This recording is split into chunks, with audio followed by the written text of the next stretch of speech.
सभी सखियों सहेलियों को और हमारे सभी सखाओं को, विविध भारती के सभी श्रोताओं को शेफाली कपूर और मंदाकिनी जोशी का नमस्कार। कैसी हो?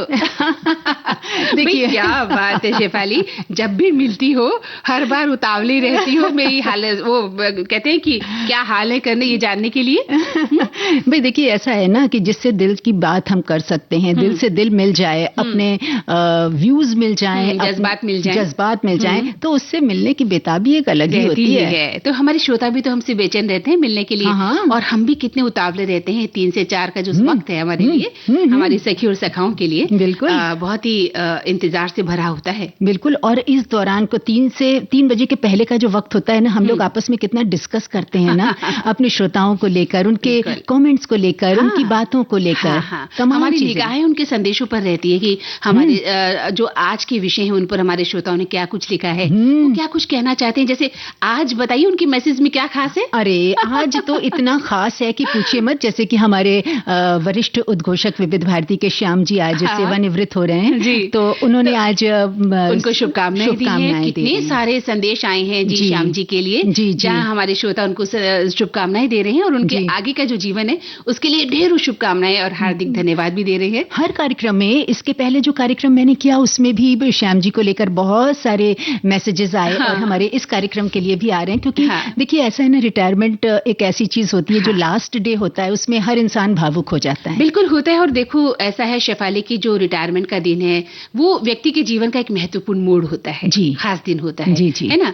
और जो उसकी जो यात्रा है, जो नौकरी है, उसका एक अंतिम दिन होता है, लेकिन एक नई जिंदगी की शुरुआत होती है, एक नया जीवन शुरू होता है, फिर से जीवन का एक नया अध्याय शुरू होता है। और बहुत सारी चीजें ऐसी होती हैं मंदाकिनी जी जो हम अपने जो कार्यकाल होता है नौकरी के दौरान नहीं कर पाते हैं। जैसे परिवार को पूरा समय न दे पाना, अपने शौक पूरे नहीं कर पाते हैं, बस अपने हिसाब से घूम नहीं पाते हैं, बहुत सारी ऐसी चीजें हम लिख नहीं पाते, पढ़ नहीं पाते, क्योंकि सारा वक्त ऑफिस में निकल जाता है। और जो बचा खुचा समय होता है वो घर परिवार के लिए थोड़ा बहुत, और बाकी ऑफिस की तैयारी में ही निकल जाता है। तो अब ये समय जो होता है वो अपने परिवार के साथ एक क्वालिटी टाइम स्पेंड करने का और अपने जो बचे कुछ शौक हैं जो नहीं कर पाए वो पूरा करने का। लेकिन अब मैं देख रही हूँ आप अपना पिटारा भी साथ में खोलती जा रही हैं। भाई देखिए पिटारा तो हमेशा हमारे साथ रहता है और हमारे श्रोताओं को इंतजार रहता है कि आज इनके पिटारे में क्या क्या है। तो आप बता दीजिए क्या लाई है। तो मैं पतंग उड़ाने वाली हूँ। अरे वाह क्या बात है, अक्षय तृतीया के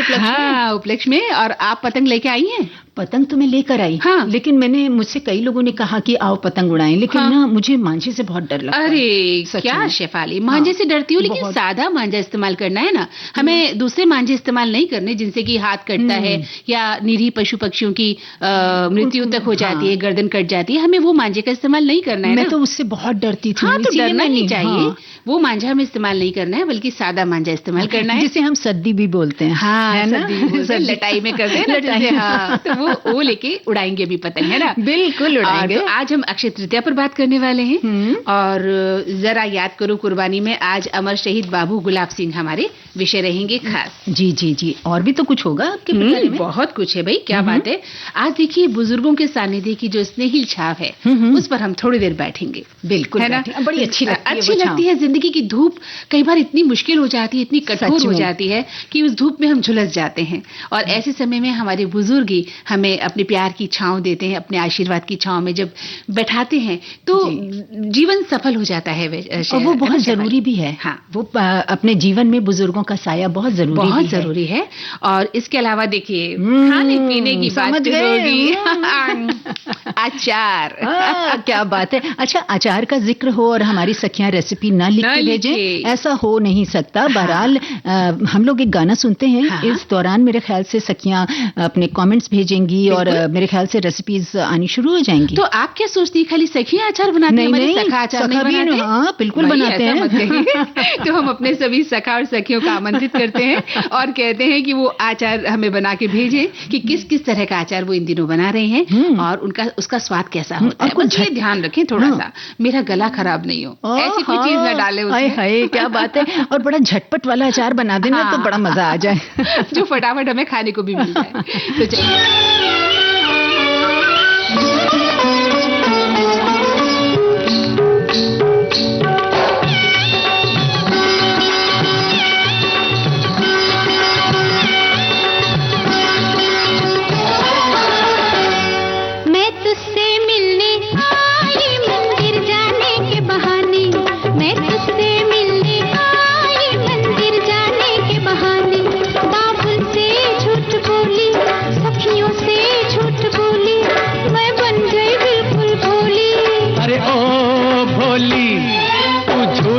कहाँ बोली, तू झूठ नहीं बोली। प्यार को ही पूजा कहते हैं, प्यार के परवाने।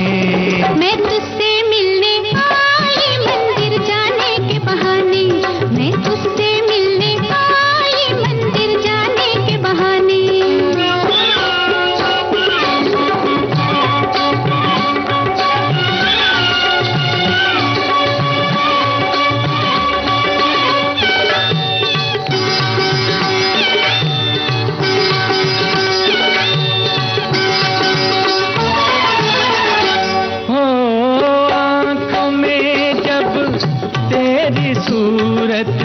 फिर कोई मूरत क्या है, ओ आँखों में जब तेरी सूरत, फिर कोई मूरत क्या है। प्यार किया हो जिसने उसे, पूजा की जरूरत क्या है। मैंने सारा जीवन कर दिया तुझको अर्पण, हो गई मैं तेरी मीरा, तुझको मान लिया मोहन। ना जाने क्या देखा तुझ में, मैं हुए दीवाने। मैं तुझसे मिलने आई मंदिर जाने के बहाने, मैं तुझसे मिलने आई मंदिर जाने के बहाने।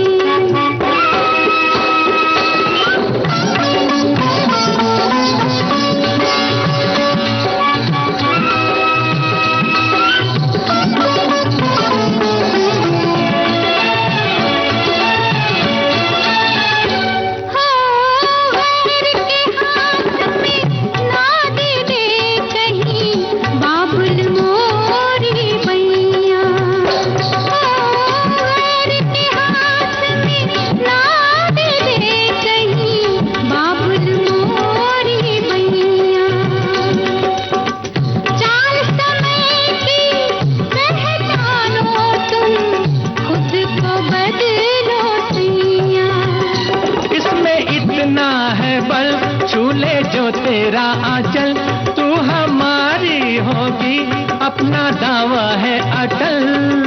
मोड़ दे हम तो समय की धारा, ऐसे हैं मस्ताने। मैं तुझसे मिलने आई मंदिर जाने के बहाने, मैं तुझसे मिलने आई मंदिर जाने के बहाने। बाबुल से झूठ बोली, सखियों से झूठ बोली, मैं बन गई बिल्कुल भोली। अरे ओ भोली, तू झूठ कहाँ बोली, तू झूठ नहीं बोली। प्यार को ही पूजा कहते हैं, प्यार के परवाने। मैं तुझसे मिलने आई मंदिर जाने के बहाने, मैं तुझसे मिलने आई मंदिर जाने के बहाने।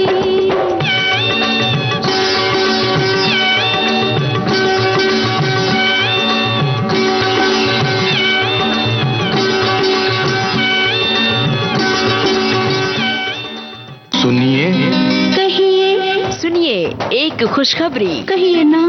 आ गया है मौका सखियों को अपनी बात कहने का। सखियां फोन पर हमसे बताएं अपने दिल की बात और फरमाइश करें अपने पसंदीदा गानों की। विविध भारती पर हम लेकर आ रहे हैं सखियों के लिए, सखियों द्वारा प्रस्तुत किया जाने वाला आप सबका पसंदीदा कार्यक्रम हेलो सहेली। इस सप्ताह हम हेलो सहेली कार्यक्रम की रिकॉर्डिंग करेंगे इसी गुरुवार यानी 1 मई को दिन में 11 बजे से 12 बजे के बीच। अगले हफ्ते से इस कार्यक्रम की रिकॉर्डिंग होगी प्रत्येक मंगलवार को दिन में 11 बजे से 12 बजे के बीच, यानी 6 मई से आपको फोन करना है प्रत्येक मंगलवार को दिन में 11 बजे से। लेकिन इसकी पहली रिकॉर्डिंग हम करेंगे इसी हफ्ते गुरुवार यानी 1 मई को। हेलो सहेली कार्यक्रम का प्रसारण होगा प्रत्येक शुक्रवार को दिन में 3 बजे से सिर्फ विविध भारती पर। शुक्रिया शुक्रिया। रिकॉर्डिंग के लिए नोट कर लीजिए हमारा टेलीफोन नंबर है 022-400-24662। टेलीफोन नंबर एक बार फिर से बता दे 022-400-24662। तो उठाइए अपना टेलीफोन और कहिए हेलो सहेली और बताइए अपने दिल की बात, सुनिए अपनी पसंद के गाने। तो याद है ना, हेलो सहेली की पहली रिकॉर्डिंग गुरुवार यानी 1 मई को, प्रसारण शुक्रवार दिन में 3 बजे से सिर्फ विविध भारती पर। क्या कर रही हैं आप? कुछ सोच रही हैं? लगता है पतंग उड़ाने के बारे में सोच रही हैं। बिल्कुल, पतंग उड़ाने के बारे में तो सोच ही रही हूँ, लेकिन मैं ये भी सोच रही हूँ कि कल से हमारी सहेलियों के लिए ये जो नया कार्यक्रम शुरू हो रहा है ना, तो हमारी सखियां बढ़ चढ़कर हिस्सा लें इस कार्यक्रम में। हाँ बिल्कुल, क्योंकि ये बंद हो गया था, फिर से दोबारा शुरू हो रहा है और बहुत उत्सुक होंगी सखियां। तो कल 11 से 12 के बीच में हमें कॉल करना ना भूलें। बिल्कुल सखियों, आप तैयार रहिए और याद रखें क्या बात करनी है कल के लिए खास, क्योंकि ये तो वो कहेंगी कि आज हमारा कॉल लग गया है और हम बहुत खुश हैं इस कार्यक्रम को शुरू करने की वजह से, लेकिन वो और अपने दिल की बात क्या कहना चाहती हैं वो भी नोट कर लें अभी डायरी में। हाँ, ये बेहतर रहता है कि हम अगर फोन कॉल लगा रहे हैं, लग गया, उस वक्त हमें कुछ भी याद नहीं रहता क्योंकि बहुत उत्सुकता रहती है। तो आप पहले से अपना एक पॉइंट्स बना लें और उस पर अपना बातचीत करें तो वो ज्यादा अच्छा लगता है। और कौन सा गीत सुनना चाहती है, 3-4 गाने अपने नोट रख ली। बाय देवे कोई गाना हमारे पास नहीं हो, अवेलेबल नहीं हो, तो हम दूसरे गाने की फरमाइश कर सकते हैं। बिल्कुल कर सकते हैं। तो उस वक्त आपको सोचना नहीं पड़ेगा और आपके पास लिखा हुआ होगा। तो कल क्या बातें करनी है सखियों को, ये लिखना अभी से शुरू कर दे। लेकिन हाँ, अभी सखी सहेली के संदेश लिखने हैं पहले।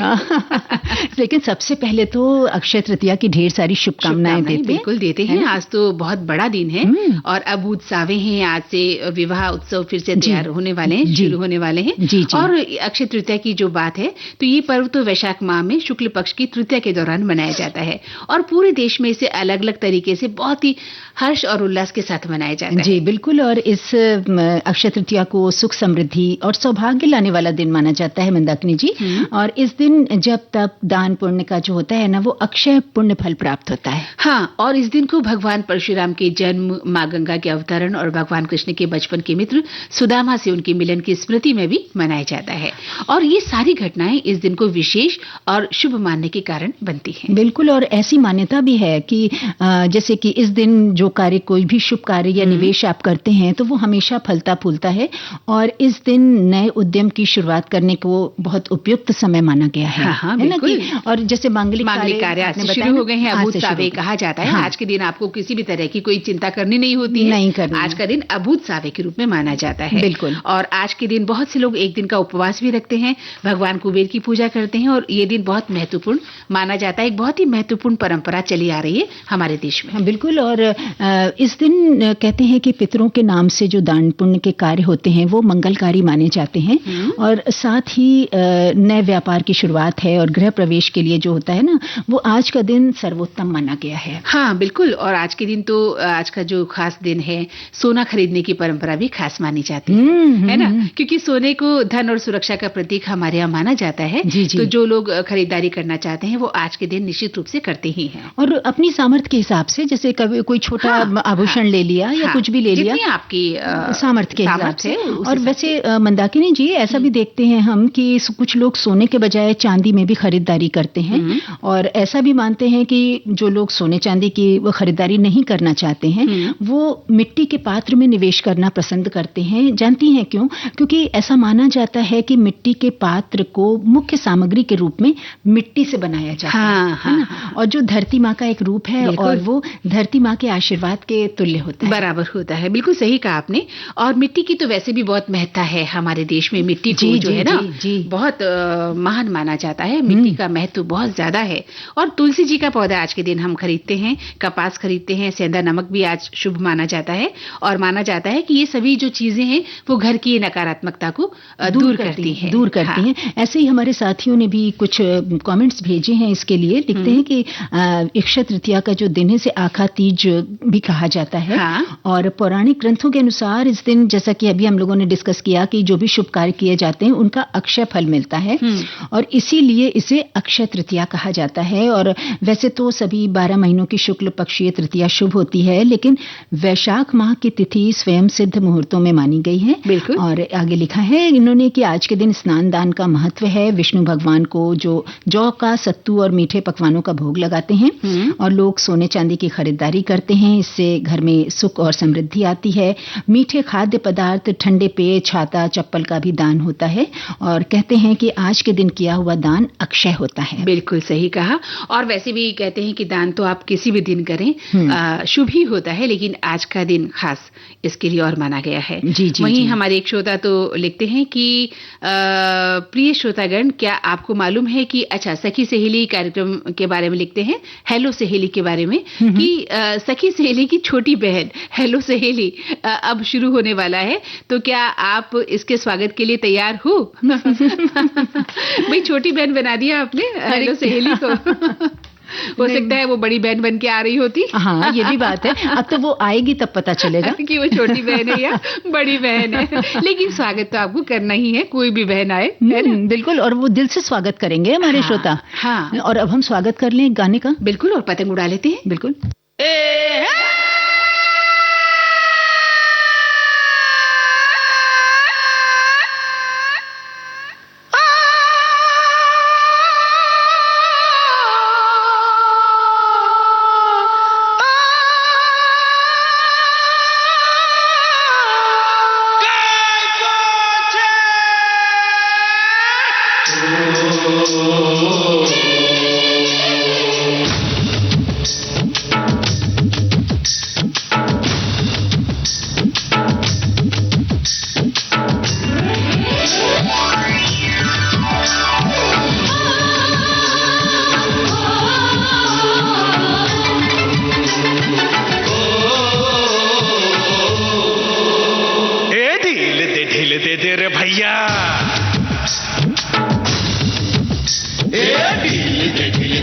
भैया उस पतंग को ढील दे, जैसे ही मस्ती में आए।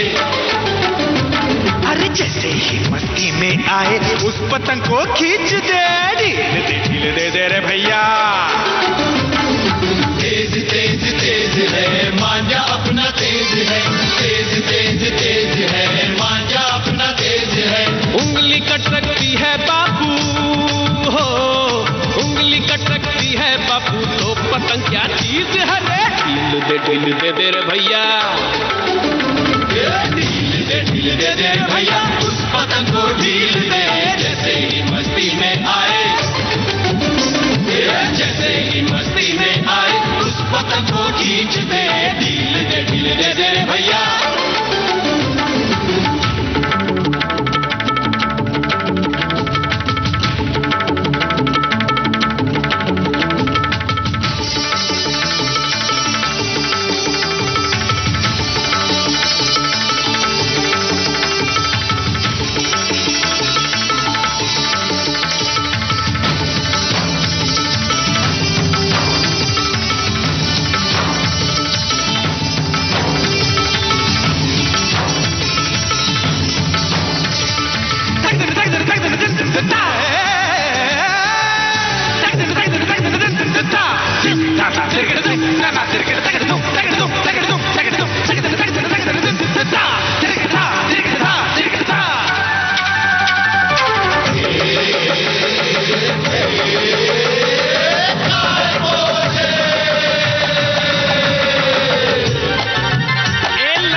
भैया उस पतंग को ढील दे, जैसे ही मस्ती में आए उस पतंग को खींच दे, ढील दे रे भैया।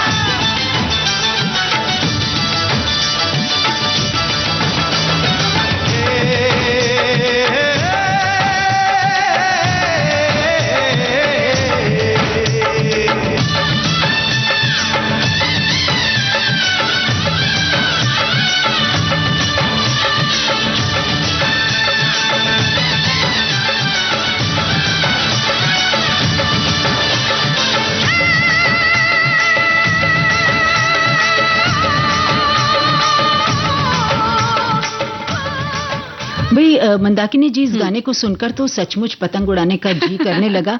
और आप कुछ, मुझे लग रहा है कि कुछ कहने की फिराक में हैं, लेकिन उससे पहले एक ये आया है हमारे पास संदेश। हाँ, हेलो सहेली को लेकर आया है। मैं चाहती हूँ, मैं भी उत्सुक हूँ पढ़ने के लिए। अच्छा, पढ़िए। लिखते हैं कि आप सभी को अक्षय तृतीया की शुभकामनाएं, और लिखा है कि आज मैं बहुत खुश हूँ क्योंकि आज मुझे पता चला है कि हेलो सहेली शुरू हो रहा है। हमारे दिल की जुबां पर टेप लग गया था, जो अब टेप हटने वाला है। अरे, हट गया कहिए। बस आपसे एक गुजारिश है कि इसमें सखाओं को शामिल न करें। अच्छा। सखा लोग तो सखी सहेली पर कब्जा कर ही लिए हैं, पर हेलो सहेली पर न करें। हमारे सखा लोग मुझे माफ कर दें, पर ये कार्यक्रम सखियों के लिए रहने दें। भाई देखिए, तो ये तो हेलो सहेली कार्यक्रम है जो सहेलियों के लिए ही है ना। हाँ, लेकिन देखिए, कार्यक्रम जो प्रसारित ये सखी सहेली हो रहा है, इसे तो सुनने का सबको अधिकार है। सुनते हैं और सखा भी सुनते हैं। तो देखिए, घर में जब आप दोनों पति पत्नी बैठ कर कार्यक्रम सुनते हैं तो सोचिए कितना अच्छा लगता है। और वैसे भी जिंदगी की गाड़ी जो है ना, वो पति पत्नी के दोनों साथ ही चलाते हैं। बिल्कुल, तो फिर हम कैसे उनको दूर कर सकते हैं। लेकिन हाँ, हेलो सहेली कार्यक्रम में तो सखियां ही बात करेंगी, सखा बात नहीं करेंगी, ये बात तो तय है। ये सखियों के लिए ही कार्यक्रम है। बिल्कुल। तो कल के लिए आप तैयार हो जाइए और अपनी बातें, जैसा कि हमने कहा, नोट कर लीजिए। अपने विचार, अपनी बातें, अपने पसंद के गीत नोट करके रखिए, ताकि जब कल आपसे जो बात करेगा उससे बात करने में आपको किसी भी प्रकार की कोई दिक्कत नहीं आएगी। जी हाँ, और हमारी सखियों ने लिखा भी है कि जी बिल्कुल सही, हम तो स्वागत के लिए खुशी खुशी तैयार हैं, बस फोन लग जाए मेरा। हाँ, ये तो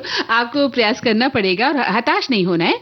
बाय द वे, आपका कॉल नहीं भी लगता है तो अगली बार कर लीजिएगा। बिल्कुल, दिल को छोटा नहीं करना है। कॉल कभी ना कभी जरूर लगेगा, ये हमें विश्वास है ना। और अब आप वैसे कुछ, मेरे ख्याल से कुछ जानकारी देने चाह रहे हैं। अरे, बहुत महत्वपूर्ण जानकारी है। हाँ शेफाली, देखिए ना, आपने वेव्स का नाम तो सुना ही है ना।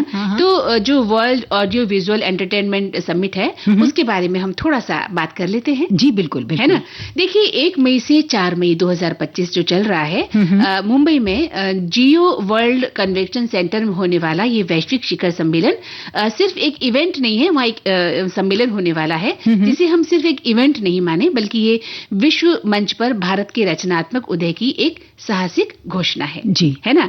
और इसमें देश के जो प्रधानमंत्री हैं माननीय श्री नरेंद्र मोदी जी बृहस्पतिवार को 1 मई को मुंबई में पहले विश्व दृश्य श्रव्य और मनोरंजन शिखर सम्मेलन का उद्घाटन करेंगे। अच्छा, है ना।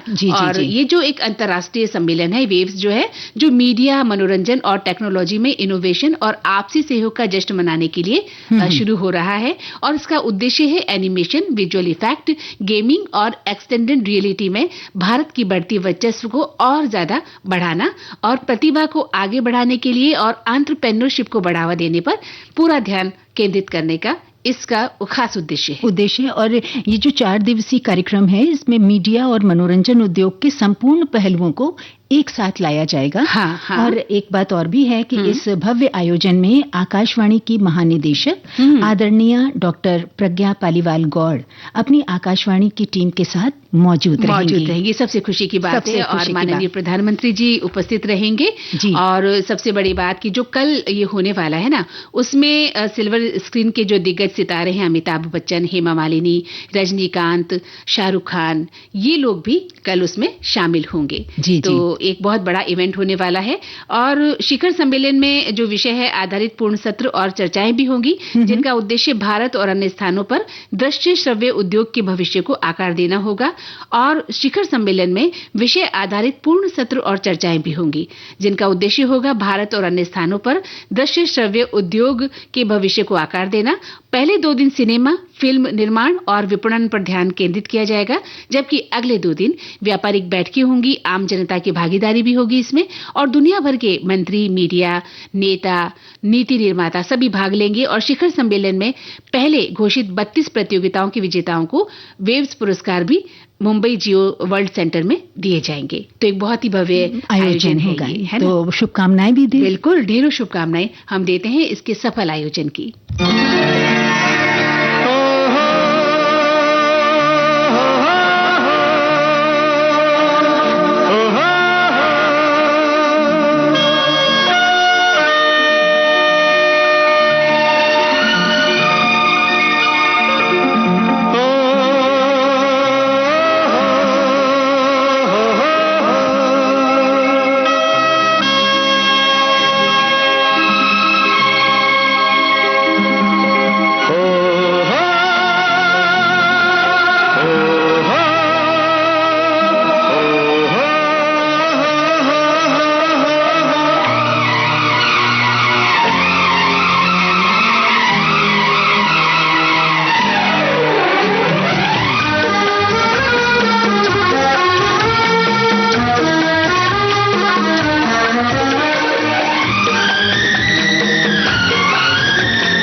मुझको देखोगे जहाँ तक, मुझको पाओगे वहाँ तक, रास्तों से कारवां तक, इस ज़मीं से आसमां तक, मैं ही मैं हूँ, मैं ही मैं हूँ, दूसरा कोई नहीं। मुझको देखोगे जहाँ तक, मुझको पाओगे वहाँ तक, रास्तों से कारवां तक, इस ज़मीं से आसमां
तक, मैं ही मैं हूँ, मैं ही मैं हूँ, दूसरा कोई नहीं।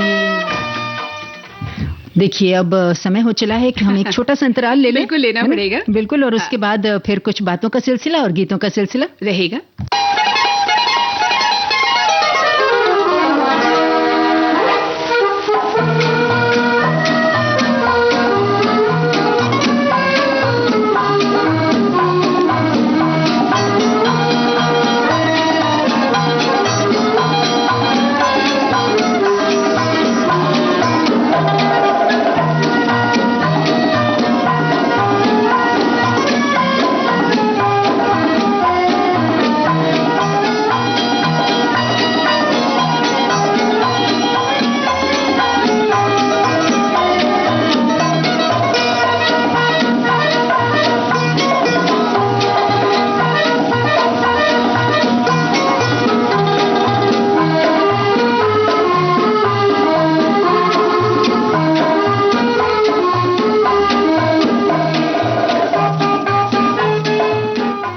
देखिए छोटा सा अंतराल था, पलक झपकते ही पूरा खत्म हो गया है। हाँ, तो शेफाली, अब हम बात करेंगे जरा याद करो कुर्बानी, जो हमारा सेगमेंट है। और वैसे भी हम इस विषय पर बहुत सारे जो फ्रीडम फाइटर्स उनके बारे में बातें करते हैं और हमें हर दिन पता चलता है कि हमारे देश में असंख्य ऐसे लोग हुए जिन्होंने देश के लिए अपनी जान कुर्बान कर दी थी, और बड़ा गर्व होता है। और कुछ ऐसे भी हमारे अमर शहीद जवान हैं जिनके जो मतलब गुमनामी के अंधेरे में खोए हुए हैं। सबसे बड़ी बात यह है कि उनका नाम भी हमारे उस पर नहीं आया, लेकिन इस कार्यक्रम के माध्यम से हम उन सभी को याद करते हैं। बिल्कुल, जो हमारे जहन में थे या उनके बारे में कम चर्चा हुई होगी। तो आज हम अमर शहीद बाबू गुलाब सिंह के बारे में बात करने वाले हैं। बिल्कुल, है ना। हर दिल में एक जुनून है, कुछ अलग सा रंग, भारत की मिट्टी में बसी है जीवन की उमंग। वाह, है ना। भारतीय क्रांतिकारी आंदोलन भारतीय इतिहास का स्वर्ण युग है मंदाकिनी जी।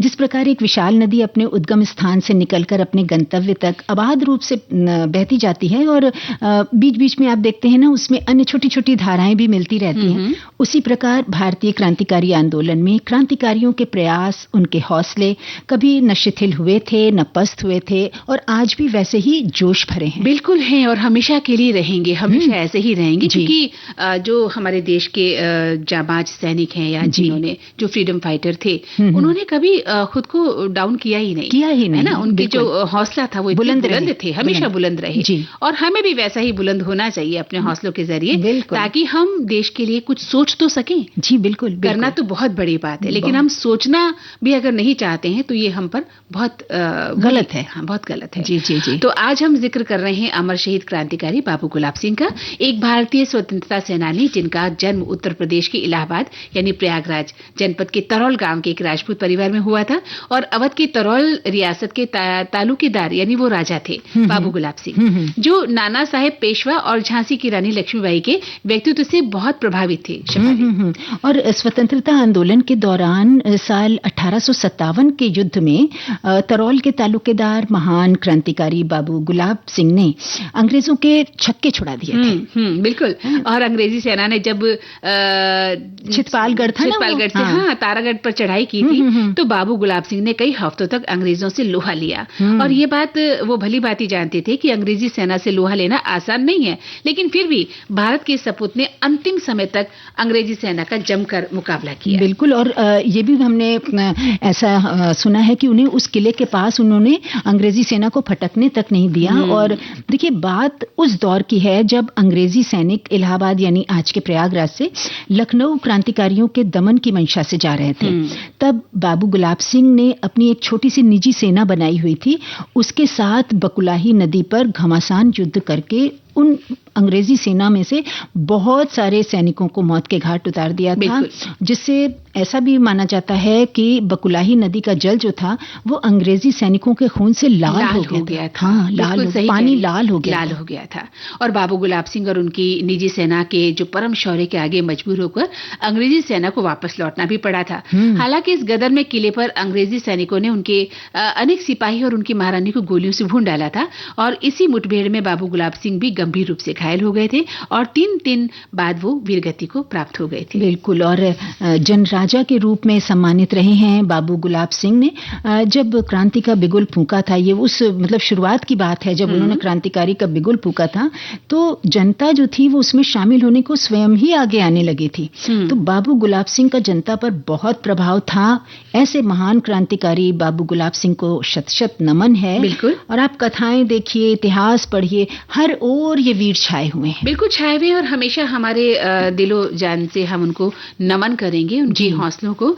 हमारे एक श्रोता लिखते हैं शेफाली कि बाबू गुलाब सिंह एक ऐसे स्वतंत्रता सेनानी थे जिनके प्रति इतिहासकारों ने वैसे तो बहुत कम लिखा, लेकिन देश की आजादी के लिए इनका बलिदान हर भारतीय के लिए अमूल्य है। लखनऊ का अमीनाबाद पार्क उनके बलिदान की आज भी गवाही दे रहा है, जिसे झंडे वाला पार्क पुराने लोगों के अनुसार कहा जाता रहा है।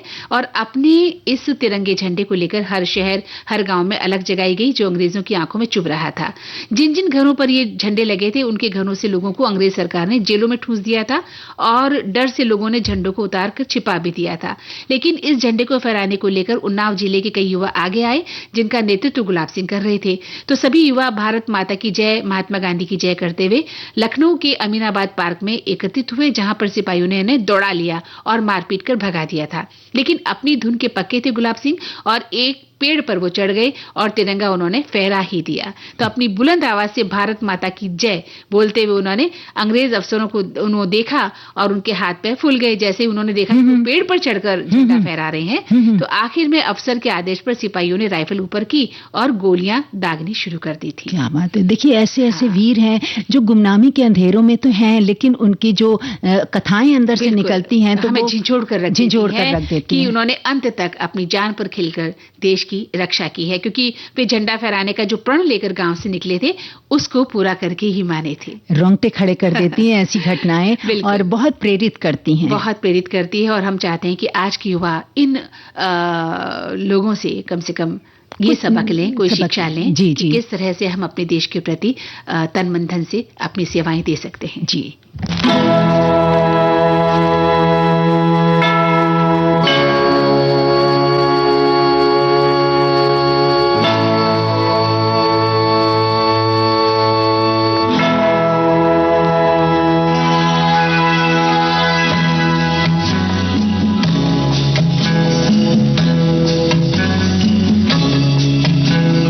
जाना नहीं तू कहीं हार के, कांटों पे चल के मिलेंगे साए बहार के। रुक जाना नहीं तू कहीं हार के, कांटों पे चल के मिलेंगे साए बहार के। ओ राही ओ राही ओ राही ओ राही ओ राही ओ राही ओ राही ओ राही।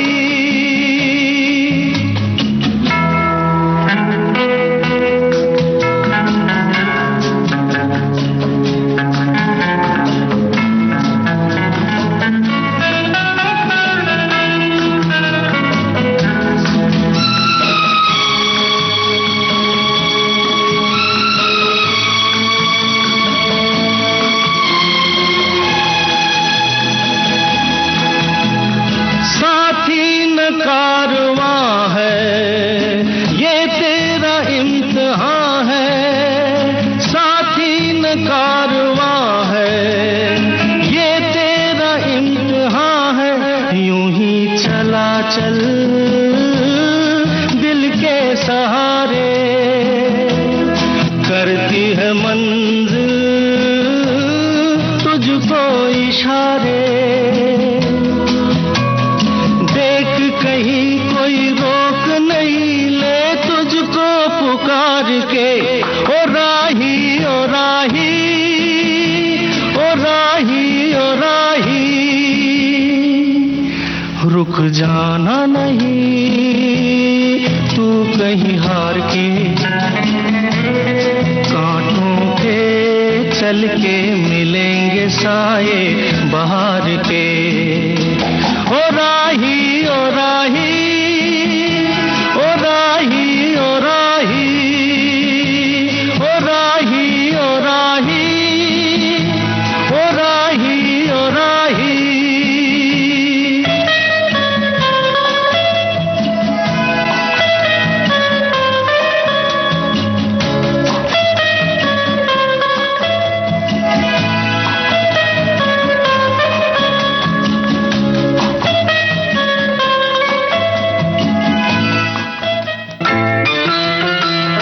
भारती पर हर रोज दिन में 1 बजे विविध भारती की गीत माला आपके साथ। जन्म जन्म का साथ है तुम्हारा। इस कार्यक्रम में हर पायदान पर होगी आपकी भागीदारी। हम और तुम तो हम और आप पिरोएंगे गीतों की इस माला के मोती साथ साथ। हम साथ साथ हैं। जुड़े रहिए हमारे साथ विविध भारती के फेसबुक पेज पर। विविध भारती की गीतमाला हर रोज दिन में 1 बजे। विविध भारती, आपका जीवन संगीत। हाँ मंदाकिनी जी, क्या बात है? भाई बात तो ऐसी है कि हमारे श्रोता जो हैं बहुत सारे अपने भावनाएं हमें भेज रहे हैं। आज हमारे जो उद्घोषक हैं श्याम जी सेवानिवृत्त हो रहे हैं, तो उनका जो श्रोताओं का स्नेह है आज संदेशों के माध्यम से हम तक पहुंच रहा है। तो आप कहें तो 1-2 संदेश अपने श्रोताओं के हम ले लेते हैं। बिल्कुल बिल्कुल, है ना जी। एक श्रोता लिखते हैं कि आज सुबह हमें जानकारी मिली कि शांत स्वभाव और मृदुभाषी घनी आवाज के धनी विविध भारती के उद्घोषक जी श्याम जी आज सेवानिवृत्त हो रहे हैं। मैं भी 15 साल से एक सेवानिवृत्त कर्मचारी हूँ। हमारे सेवानिवृत्त ग्रुप में जी श्याम जी आपका स्वागत है। आपने हम श्रोताओं की पसंद का हमेशा ख्याल रखा है। आप भी अपना ख्याल रखिएगा, अपने परिवार के साथ सदा स्वस्थ और समृद्ध रहें, यही हम कामना करते हैं। क्या बात है। हमारे एक साथी ने और भी श्याम जी के लिए लिखा है कि मैं सोच नहीं पा रही हूँ कि आज जो श्याम जी के जो सेवानिवृत्ति का दिन है, इतने वरिष्ठ तो नहीं लगते थे, इतने शालीन और हंसमुख व्यक्ति सभी के प्रिय पात्र और सम्मानित होते हैं। उनको सादर अभिवादन करती हूँ। तो श्याम जी आप सुन रहे होंगे ये कार्यक्रम। आपके लिए ढेर सारी शुभकामनाएं और अपना प्यार भेज रहे हैं कमेंट्स के माध्यम से। हमारे श्रोताओं का जो प्यार है हमेशा सर माथे पर रहता है उद्घोषक के, है ना जी। तो श्याम जी भी इस बात को सुन रहे होंगे और हमारे श्रोता का जितने भी श्रोता चाह रहे हैं आज अपनी बातें कहना जी, वो सब कमेंट्स के माध्यम से सखी सहेली के माध्यम से श्याम जी को पहुंच रही है। बिल्कुल बिल्कुल सच बात है। देखिए जैसे बात हो रही है ना कि श्रोताओं का साथ कितना प्यारा लगता है, ऐसे ही जब हम अपने परिवार में बैठते हैं, ये भी श्रोता भी हमारे परिवार के ही सदस्य हैं। अब जैसे हम जब घर में जाते हैं तो हमारे बड़े बूढ़े बुजुर्ग, माँ बाप, बड़े भाई बहन सब हमारा इंतजार करते हैं, तो हमें लगता है कि कोई हमें हमारी राह देख रहा है ना। और देखिए ना हमारी इस जो श्रोता परिवार है उसमें भी हमारे बड़े बुजुर्ग श्रोता भी हैं। हाँ बिल्कुल हैं, जो परिवार के साथ बैठकर हमारे कार्यक्रम सुनते हैं, हमें आशीर्वाद देते हैं, शुभकामनाएं देते हैं। तो हम उनका भी इंतजार करते हैं इस कार्यक्रम में कि कब हमारे वयोवृद्ध श्रोता हमें सुनेंगे। हमारे जो युवा श्रोता हैं उनको भी हम बहुत पसंद करते हैं कि वो अपनी नई बातें, अपनी नई राय हम तक पहुंचाएं और बड़ों का आशीर्वाद हम तक मिलता रहे। तो वैसे ही हमारे घर में जो बड़े बुजुर्ग हैं या हमारे पड़ोस में है, आसपास में है, या हमारे संपर्क में आने वाले जितने भी बुजुर्ग हैं, उनका जो सानिध्य हमें मिलता है, उसकी जो स्नेहिल छाप है, उससे हम हमेशा भीगे रहना चाहते हैं। बिल्कुल सही बात कह रही हैं आप, क्योंकि ये जो होते हैं ना हमारे आदरणीय बुजुर्ग होते हैं जो हमारे परिवार के, ये ऐसे छायादार पेड़ के समान होते हैं मंदाकिनी जी, जिनकी जो जैसा आपने स्नेहिल छांव की बात की, इनकी जो स्नेहिल छांव होती है वो हमारी जिंदगी उसमें पनपती है। सच पूछिए तो और ये हमारे कुटुंब का स्तंभ होते हैं, आधार होते हैं। और ये वटवृक्ष की शीतल छांव जैसे होते हैं हमारे बुजुर्ग। और इनकी जो चेहरे की झुर्रियों में इनकी दबी मुस्कान होती है, इनके जो कांपते हाथ हैं उनमें छिपी हुई शक्ति होती है, वो आशीर्वाद बनकर हम पर बरसती है। बहुत प्यारी बात कही। थोड़ा सा प्यार के भूखे होते हैं हमारे बड़े बुजुर्ग अपने संतान से, अपने बड़े जो बच्चे हैं घर के अन्य परिवार के सदस्य हैं, उनसे वो इतना ही चाहते हैं कि उनका सम्मान उनको मिलता रहे, प्यार उनको मिलता रहे, और थोड़ा सा वक्त वो अपने लिए चाहते हैं अपनी संतान से। जी बिल्कुल। और वैसे भी देखा जाता है कि आजकल जो इतनी व्यस्त जिंदगी है वहां पर उतना ध्यान नहीं रखते हैं घर में लोग, लेकिन ऐसा नहीं होना चाहिए। बहुत कटु अनुभव हमें समाज में देखने को मिलते हैं कि घर के बड़े बुजुर्ग एक अलग कमरे में बैठे रहते हैं, पड़े रहते हैं, उनका ध्यान घर वाले नहीं रखते हैं। जो घर के युवा लोग हैं, चाहे उनके बेटे हों, बहुएं हों या दूसरे घर के सदस्य हों, वो उन पर पूरा ध्यान नहीं दे पाते हैं। तो ऐसी स्थिति में अभी पिछले दिनों भी एक खबर आई थी कि जो बुजुर्ग दंपति थी उसने आत्महत्या कर ली थी। उनके पास करोड़ों रुपए थे, तो उन्होंने ये लिखा कि क्या काम के हमारे ऐसे करोड़ों रुपए जब हमारी अपनी औलाद हमें प्यार और स्नेह नहीं दे सकती। तो और देखा जाता है कि अपनी सुविधा के लिए बच्चे जो है माता पिता को वृद्ध होने पर एक बोझ समझ लेते हैं और उन्हें वृद्धाश्रम छोड़ देते हैं। ये तो सबसे बहुत पीड़ादायी विषय है और बहुत ही धब्बा है हमारे अगर देश में ऐसा हम करते हैं। समाज में कहीं भी, विश्व स्तर पर कहीं भी हमारे समाज में अगर नहीं होना चाहिए हैं जो कि बहुत गलत है। क्योंकि देखिए ऐसा है कि जो बच्चा आज अपने माता पिता के साथ ये कर रहा है, कल उसी स्टेज पर हम भी जाएंगे। बिल्कुल, इस बात को हम नहीं समझ पाते कि जो हम अपने माता पिता के साथ या बड़े बुजुर्गों के साथ कर रहे हैं, कल हमारी भी औलाद, कल हमारी भी संतान या हमसे छोटे जो लोग हैं वो हमारे साथ ऐसा ही व्यवहार करेंगे। अभी परसों में शेफाली पढ़ रही थी, एक पिता ने अपने पुत्र को वृद्ध आश्रम से एक चिट्ठी लिखी और उनमें लिखा कि प्रिय बेटा, मेरे तो जिंदगी के लगभग सारे समय पूरा निकल चुका है। यहाँ इस वृद्धाश्रम में एसी नहीं है, पंखे नहीं है, मैंने गर्मी में अपना समय बिता लिया है। अब तुमसे हाथ जोड़कर गुजारिश है कि यहाँ पर एसी या पंखे की व्यवस्था कर दो, क्योंकि मैंने तो अपना समय जैसे तैसे बिता लिया। कल जब तुम्हारी औलाद तुम्हें यहाँ छोड़कर जाएगी तो तुम इस नहीं रह सकोगे, इस ऐसी जगहों पर नहीं रह पाओगे, क्योंकि तुम अभ्यस्त हो एसी में रहने के, एयर कंडीशन जिंदगी तुम बिताते हो, तो तुम यहाँ नहीं रह पाओगे। बस मेरी इतनी सी इल्तिजा है। तो सोचिए कितना कटु सत्य है ये। वो वृद्धों के ऐसा नहीं करना चाहिए, हमेशा अपने को उस स्थान पर रखकर सोचना चाहिए कि कल हम भी वृद्ध होंगे। बिल्कुल, और हम ऐसा इस डर से भी ना करें कि कल हमारे साथ क्या होगा, भगवान हमारे साथ बुरा कर देंगे। हमारे मन में इतनी मानवता तो होनी चाहिए कि हमारे घर के जो बड़े बुजुर्ग हैं उनका हम उनकी उपेक्षा करते हैं, उनको बेइज्जत करते हैं, उनका सम्मान नहीं करते हैं। हम उनके लिए अपने घर के, अपने कमरों के कपाट बंद कर देते हैं, किवाड़ बंद कर देते हैं, वो अकेले एक कोने में पड़े रहते हैं, खाते हैं उपेक्षित होकर और सो जाते हैं। सोचिए कैसे आपकी आत्मा गवारा कर जाती है। ये भी सोचना चाहिए कि हम जो आज हैं सिर्फ उनकी वजह से हैं। अगर वो ना होते तो शायद हम भी ना होते। लेकिन वो एहसान तो आप कभी समझ ही नहीं सकते, समझ सकते। माता पिता का तो एहसान कितना होता है संतान पर, अगर संतान उसका एक बूंद भी समझ ले तो शायद ऐसा अपराध करने की सोचे भी ना। बिल्कुल, है ना? जैसे घर में जो दादा दादी हैं, माता पिता, जो भी बड़े बूढ़े बुजुर्ग हैं, आप उनके सानिध्य की स्नेहिल छांव को जितना ज्यादा अपने में समेट सकें उसे समेटें और उन्हें अपने साथ रखें, उनके सुख दुख बांटिए। और मंदाकिनी जी, कभी उनके जो गुजरे पल हैं उनकी पोटलियां उनसे खुलवाएं। कि क्या था उसमें, कितना कुछ सीखने को है हमारे पास। और कभी अपनी जो आपकी आधुनिकता की अटैची है उन्हें खोल के दिखा दी। सही बात है कि आप क्या सोचते हैं, आपके जीवन का फंडा क्या है ना। हमारे प्यार से सुनेंगे, अगर आप अपनी बात उनको समझाएंगे, आप क्या चाहते हैं, तो वो आपकी बात सुनेंगे। ऐसा नहीं होता है, लेकिन आप चूंकि सुनना नहीं चाहते, उनको देखना ही नहीं चाहते हैं, तो वो उपेक्षित होकर रह जाते हैं। हमारे श्रोता ने भी लिखा है कि बुजुर्गों के पास अनुभव होता है जो आज के युवाओं के लिए अपनी सलाह से उन्हें अच्छी बातें सिखाना चाहते हैं। उन्हें लोगों से कैसा व्यवहार करना चाहिए वो बताते हैं। लेकिन कुछ भटके युवाओं में ये धारणा बन गई है कि उनकी बातों का इस युग में कोई महत्व नहीं है। वे पुराने ख्याल आज बेअसर हैं, जबकि ऐसा नहीं है। हम सबको उनकी बहुत सी अच्छी सलाहों को मानने में ही हमारा भलाई है। बिल्कुल सही कहा। और परिवार में बुजुर्गों का जो सानिध्य है वो बहुत ही नसीब से हमें मिलता है। जिनके घर में बुजुर्ग नहीं है उनसे पूछिए क्या हालत है उस घर की, उस घर की क्या हालत है। और फिर ये बुजुर्ग जब हमारे जीवन में नहीं रहेंगे तब इनकी महत्ता हमें पता चलती। मुझे तो लगता है कई लोगों को तब भी समझ नहीं आती है। ये बात आप बिल्कुल ठीक कह रही हैं। जो लोग नहीं समझना ऐसा मैंने देखा। हम ऐसा सोचते हैं कि शायद बुजुर्गों के चले जाने के बाद इनकी औलाद या उस घर के अन्य लोग इस महत्व को समझेंगे, लेकिन वो समझना ही नहीं चाहते हैं। उनकी नजर में किसी भी व्यक्ति की कोई कीमत नहीं होती, अपनी जिद के आगे, अपने अड़ियल स्वभाव के आगे, अपने ईगो के आगे, अपने अहम के आगे।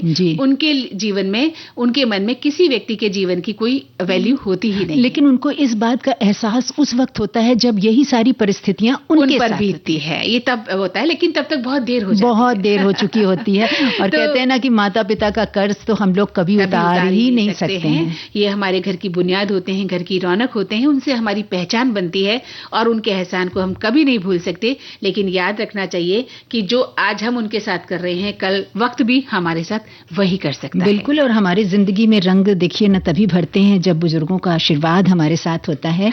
और इनकी ज्ञान रूपी छाया से भरपूर ये जो पेड़ हैं, बड़े बूढ़े बुजुर्ग, हमेशा बने रहेंगे ताकि हम सारी उम्र तेज धूप के बावजूद इनकी शीतल छाया में बैठ सके, है ना। और देखिए ना, हर माता पिता, हर घर का हर बड़ा बुजुर्ग यही चाहता है कि उसका बच्चा, उसके घर वाले आगे एक अच्छा इंसान बने, समाज में बड़े बने, नाम कमाए, है ना, एक सम्मान, हाँ, सम्मान कमाए। तो अब इस चीज को एक परिवार में सबको समझना चाहिए, क्योंकि ये बहुत बड़ा विषय है और एक कभी बहुत लंबी बातचीत करेंगे इस विषय पर भी। अथाह है ये विषय, अथाह है, सच बात जिसका कोई और है न छोरे। सिर्फ इसको समझना पड़ेगा। जब तक हम इस बात को समझेंगे नहीं, इस मर्म को समझेंगे नहीं, तब तक ये बात करना भी बेकार हो जाता है। बिल्कुल।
मंदाकिनी जी, will you forget me?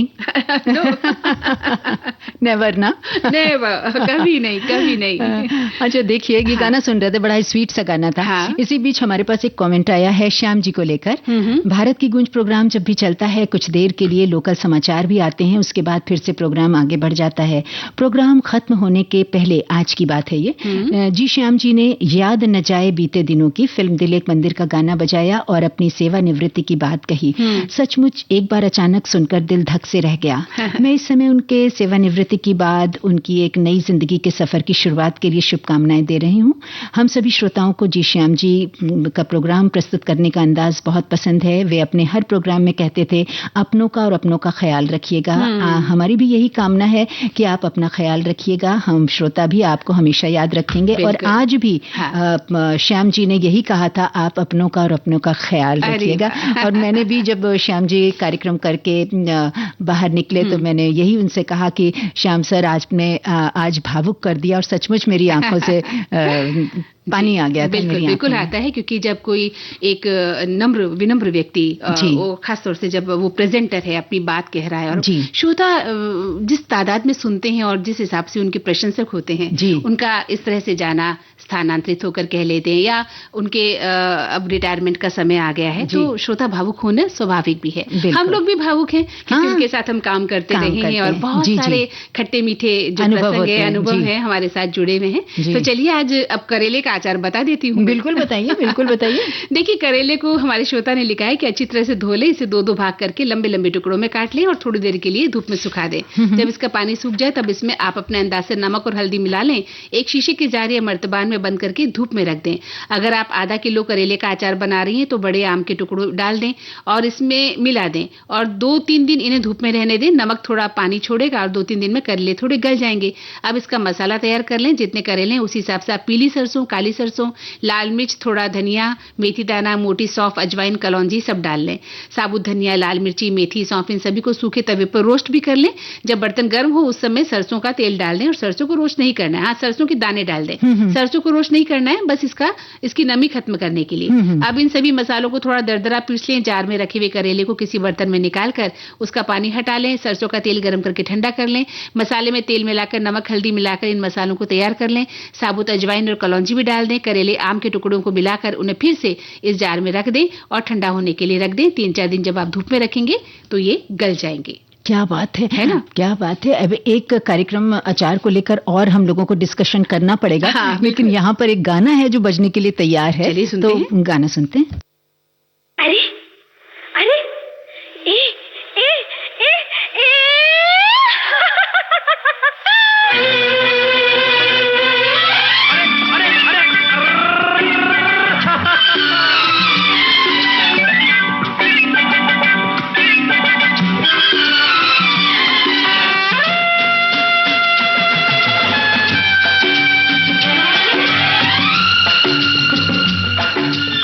Mandakini जी, ऐसे ही जो नींबू होते हैं ना, आप जैसे जो नींबू इस्तेमाल करते हैं, हाँ? तो उसके जो छिलके होते हैं उनको फेंकिए नहीं। अच्छा। हाँ, हमारे श्रोता भी सुन रहे होंगे, हाँ? कि उनको फेंके नहीं, इनको इकट्ठा कर लें और उसमें नमक लगाकर धूप में सुखा लें।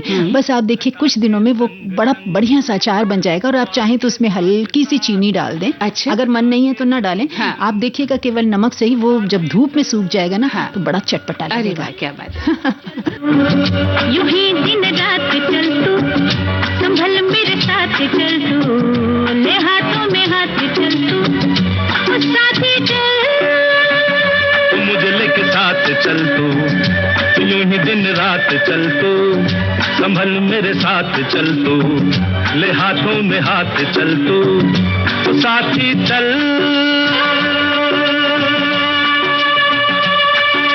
एक तो ये मौसम है बड़ा सुहाना, ला ला ला ला ला ला, एक तो ये मौसम है बड़ा सुहाना,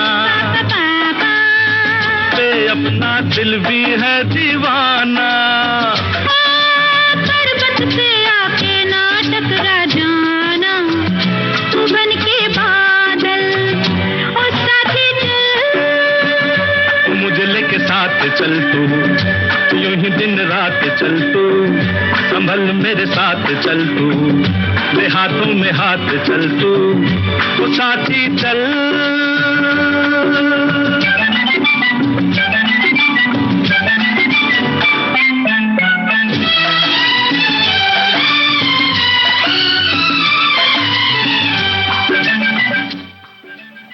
ये गाना समय अभाव के कारण पूरा तो नहीं हो पाया, फिर कभी ये गाना जरूर हम लोग इस कार्यक्रम में शामिल करेंगे। बहरहाल अब समय हो चला है कि हम सभी से इजाजत ले लें। हाँ? तो ढेर सारी सखियों को, सखाओं को, सभी श्रोताओं को शुभकामनाएं देते हैं कि उनका घर आंगन ऐसे ही जीवन में महकता रहे, ढेर सारी खुशियां आती रहें उनके घर आंगन में, और हमें याद करते रहे। इन्हीं शुभकामनाओं के साथ हम दोनों को इजाजत दीजिए। आप सभी को शेफाली कपूर और मंदाकिनी जोशी का नमस्कार।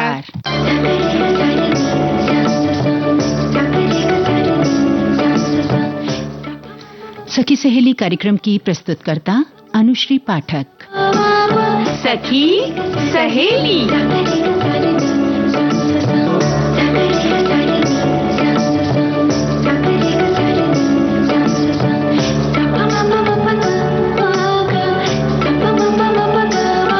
सखी सहेली।